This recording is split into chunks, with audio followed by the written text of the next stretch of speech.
గమ్మత్తు ఒకటి ఉంది సంప్రదాయంలో, తెలుసా అండి? సాధారణంగా ఆడపిల్లకి మంచి వరుడు రావాలంటే రుక్మిణీ కళ్యాణం చేస్తారు. మగపిల్లవాడికి మంచి భార్య రావాలంటే ఈ స్తోత్రం చేయాలి. ఇప్పుడు నేను చెప్పిన స్తోత్రం, ఈ స్తోత్రం చేస్తే మంచి భార్య వస్తుంది. ఎటువంటి భార్య వస్తుందో తెలుసా అండి? సుశీలాం సుందరీం రమ్యాం అతి సుప్రియవాదినీం పుత్ర పౌత్రవతీం శుద్ధాం కులజాం కోమలాం వరాం అపుత్రో లభతే పుత్రం. కొడుకులు లేని వాళ్ళకి కొడుకులు పుడతారు. 3 తరాల్ని చూపించగలిగినటువంటి నక్షత్రగండాన్ని పోగొట్టి తన సుమంగళీతత్వంతో భర్తని రక్షించుకుని కొడుకు మనవడు మునిమనవణ్ణి చూసేంత వరకు ఆరోగ్యంతో భర్త ఉండి 5వ తనాన్ని తన మంగళసూత్రంలో పెట్టుకోగలిగినటువంటి సుశీలాం, మంచి శీలము, గొప్ప అందము, గొప్ప మాట, అటువంటిది కలిగినటువంటి భార్య పురుషుడికి వస్తుంది. ఇప్పుడు నేను చదివిన స్తోత్రం చదివితే అది లక్ష్మీతత్వం అంటే.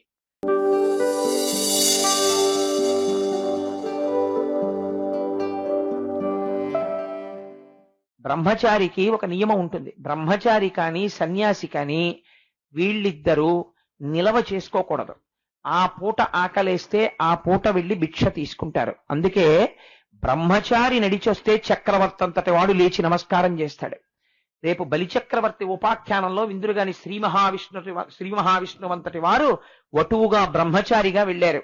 అటువంటి బ్రహ్మచారి అయిన శంకర భగవత్పాదులు నాకు మంగళం చెయ్యి అని లక్ష్మీదేవిని స్తోత్రం చెయ్యక్కర్లేదు. ఆయన మహానుభావుడు. కానీ ఆయన అడుగుతున్నది ఎవరికో తెలుసా అండి? మంగళం బ్రాహ్మణికి, బ్రాహ్మణుడి భార్యకి. కానీ కళ్యాణమా వహతు మే కమలాలయాయా, ఏమి రెతిం వేశారో చూడండి. కమలాలయ, అమ్మా నువ్వు మాం నాకు. ఇప్పుడు మీరు ఈ స్తోత్రాన్ని ఎవరు చదవండి, ఎవరు చదివినా అటువంటి స్తోత్రాన్ని కూర్చగలిగినటువంటి శక్తి ఇప్పటి వరకు ఈ భూమి మీద పుట్టిన వాళ్ళల్లో లక్ష్మీదేవిని అలా స్తోత్రం చేసిన వాళ్ళు లేరు. ఎందుకో తెలుసా అండి? శంకర భగవత్పాదులు ఇలా స్తోత్రం చెయ్యగానే అమ్మవారు మాట్లాడింది శంకరాచార్యుల వారితో. శంకర, బ్రాహ్మణికి పుణ్యం లేదు.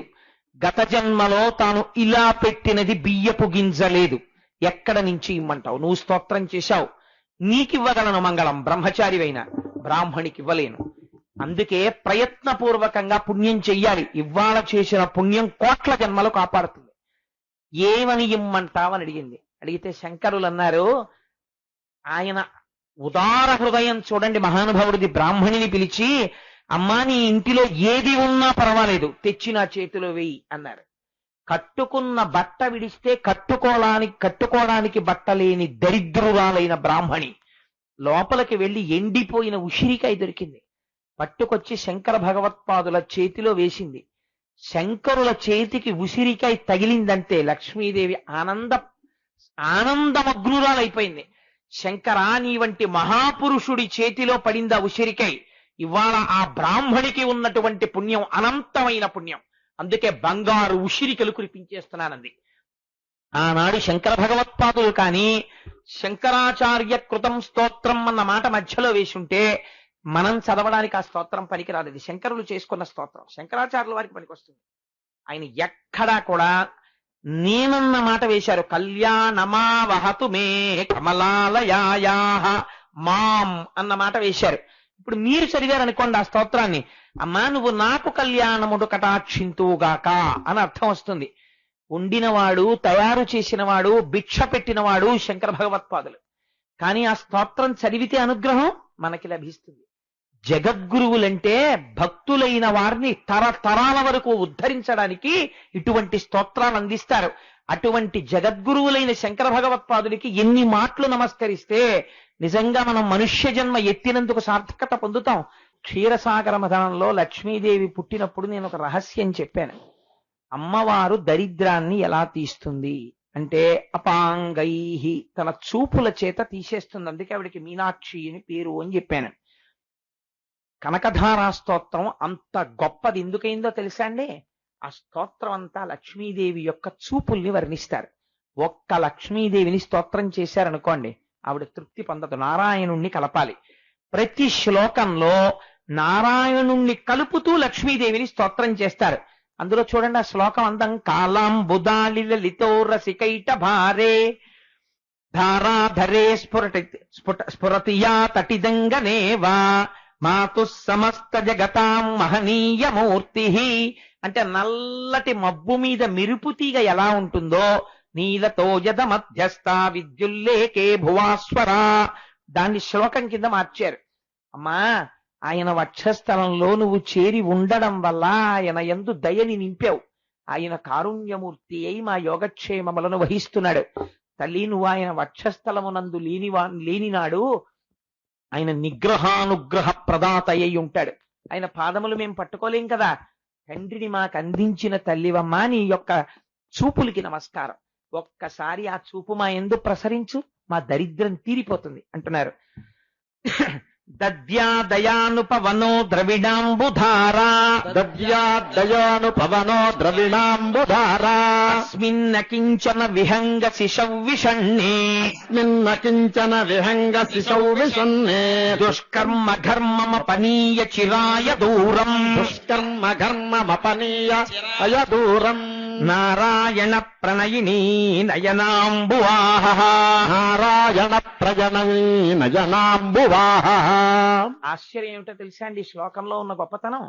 ఈ శ్లోకమే చదివితే దరిద్రాన్ని విరిచేయగలదు.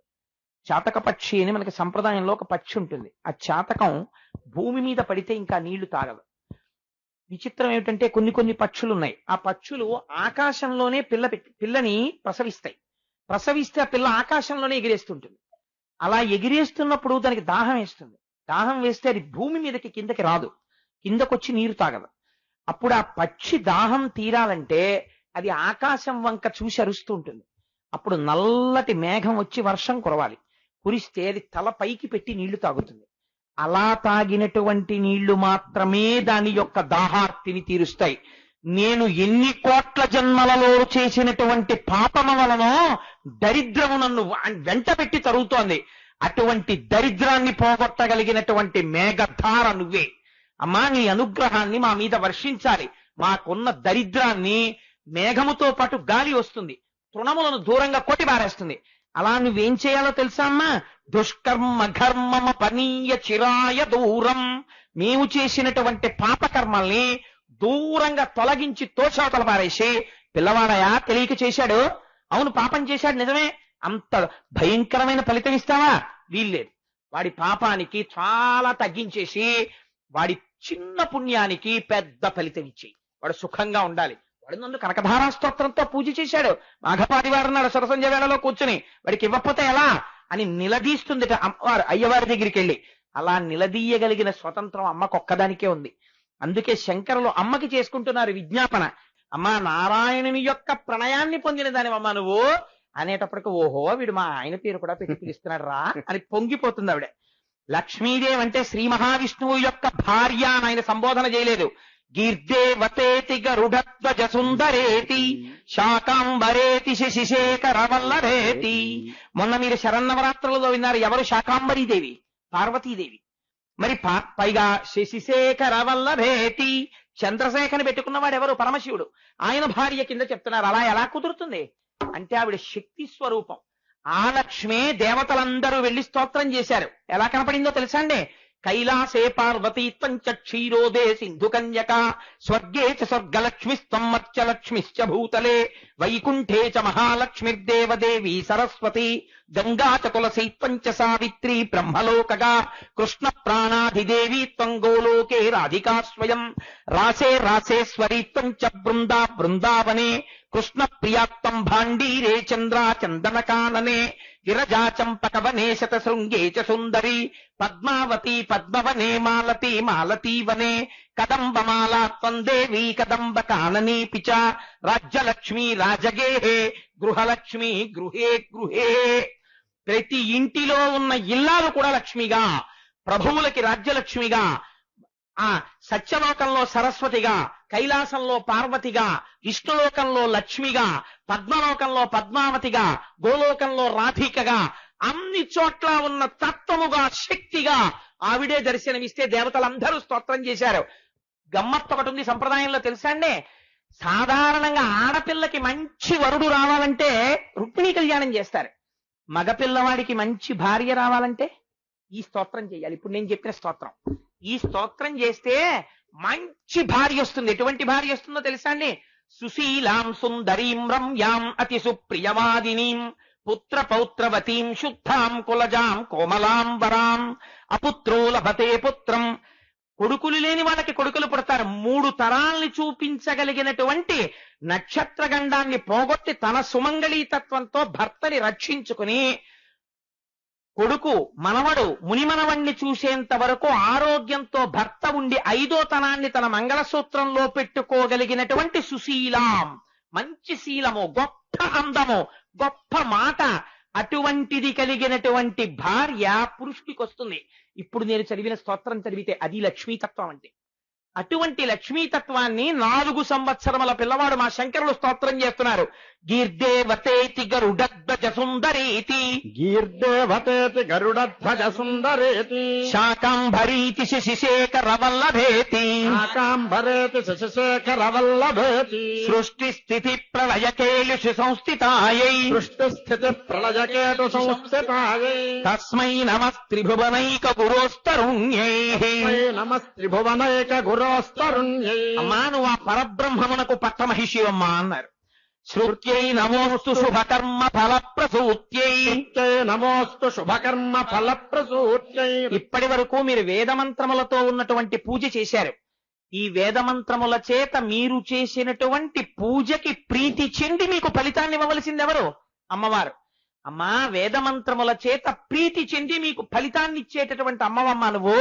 శృత్యై నమోస్తు శుభకర్మ ఫలప్రసూత్యై, శృత్యై నమోస్తు శుభకర్మ ఫలప్రసూత్యై, రత్యై నమోస్తు రమణీయ గుణార్ణవాయై, రత్యై నమోస్తు రమణీయ గుణార్ణవాయై, శక్త్యై నమోస్తు శతపత్ర నికేతనాయై, శక్త్యై నమోస్తు శతపత్ర నికేతనాయై, పుష్టై నమోస్తు పురుషోత్తమ వల్లభాయై, నమోస్తు పురుషోత్తమ వల్లభాయై. పురుషోత్తముడన్న పేరు శ్రీ మహావిష్ణువుది. మళ్ళీ చివరికి వచ్చేటప్పటికి అయ్యవారి పేరు కలుపుతారు. అమ్మ పొంగిపోతుంది, పురుషోత్తమ వల్లభాయై. అవునవును నేనే ఆ గోపాల బాలుడి యొక్క భార్యని అని పొంగిపోయి, భలే చేస్తున్నారు రా వీళ్ళు స్తోత్రం నన్ను అని పొంగిపోతుంది ఆవిడ. నమోస్తు నాళీక నిభాననాయై, నమోస్తు నాళీక నిభాననాయై, నమోస్తు దుగ్ధోదధి జన్మభూమ్యై, నమోస్తు దుగ్ధోదధి జన్మభూమ్యై, నమోస్తు సోమామృత సోదరాయై, నమోస్తు సోమామృత సోదరాయై, నమోస్తు నారాయణ వల్లభాయై, నమోస్తు నారాయణ వల్లభాయై, సంపత్కరాణి సకలేంద్రియ నందనాని, సంపత్కరాణి సకలేంద్రియ నందనాని, సామ్రాజ్యదాన నిరతాని సరోరుహాక్షి, సామ్రాజ్యదాన నిరతాని సరోరుహాక్షి. సామ్రాజ్యమును పరిపాలించగలిగినటువంటి చక్రవర్తిత్వాన్ని కూడా ఆవిడ ఇచ్చేయగలదు. ఎంత ఐశ్వర్యం ఉన్నా ఒంటిలో అనారోగ్యం ఉండి మంచాన పడుకున్నాడు అనుకోండి, ఏమిటి ఉపయోగం? శంకర భగవత్పాదులకి చిన్న పిల్లడిగా ఉన్నప్పుడు తెలుసు తత్వం. సంపత్కరాణి సకలేంద్రియ నందనాని. అమ్మా నా ఆరోగ్యం బాగుండాలమ్మా, నా ఇంద్రియాలు తేజస్సుతో ఉండాలి. సామ్రాజ్యదాన నిరతాని సరోరుహాక్షి, సామ్రాజ్యదాన నిరతాని సరోరుహాక్షి, మద్వందనాని దురితాహరణోద్యతాని, మద్వందనాని దురితాహరణోద్యతాని, మామేవ మాతరనిశం కలయస్తు మాన్యే, మామే తరాని రనిశం కలయస్తు మాన్యే. ఒక్కసారి ఎవడైనా ఇలా వంగి నమస్కరిస్తే వాడి పాపాలు పోగొట్టేద్దామని చూస్తుంటుందిట అమ్మ, వాడికి సంపత్తినిద్దామని. ఇందాక మీ అందరూ సుబ్రహ్మణ్య శర్మ గారు చెప్పినప్పుడు ఇలా వంగి నమస్కరిస్తుంటే నాకేమనిపించిందో తెలుసా అండి? మంచి ఎదిగినటువంటి పైరు మీద ఒక పిల్లగాలు వస్తే పైరంతా ఇలా వంగిందనుకోండి, ఎలా ఉంటుందో అలా మీ అందరూ శిరస్సు ఉంచితే ఒక్కసారి పండడానికి సిద్ధంగా ఉన్న పంట పొలం లక్ష్మీ స్వరూప అయితే నారాయణ స్వరూపమైన భక్తి భావన గాలి చేత వంగినటువంటి మిమ్మల్ని చూసి లక్ష్మీ స్వరూపంగా సభని దర్శించి నమస్కరించాను.